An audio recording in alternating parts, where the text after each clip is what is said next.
हे केशव, तुम्हारे कहे अनुसार यदि फल प्रारब्ध ने अपनी मर्जी से देना है तो फिर प्राणी को कर्म करने की आवश्यकता ही क्या है?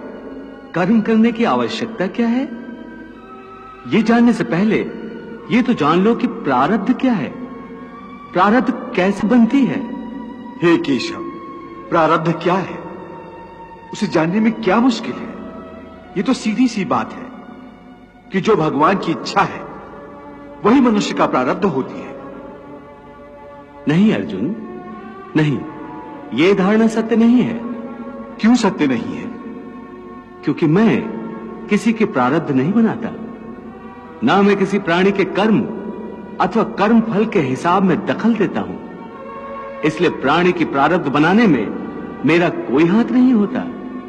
फिर कौन बनाता है प्राणियों का प्रारब्ध? प्राणियों के अपने कर्म।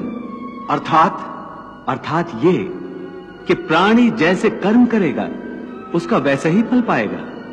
अच्छे कर्म करेगा तो अच्छा फल मिलेगा और बुरे कर्म करेगा तो बुरा फल पाएगा। यही जो प्राणी के अच्छे बुरे कर्मों के अच्छे बुरे फल का हिसाब है, इसी को प्रारब्ध कहते हैं। अपने पुण्य कर्मों के फलस्वरूप सुख और अपने पाप कर्मों के फलस्वरूप दुख प्राणी को इसी जन्म में या अपने अगले जन्म में भोगना ही पड़ता है, वो टल नहीं सकता।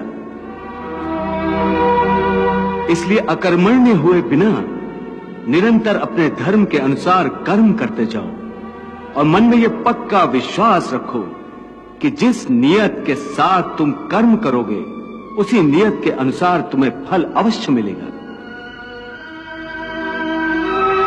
कर्म का यह अटल विधान है, इसमें कभी किसी के साथ अन्याय नहीं हो सकता।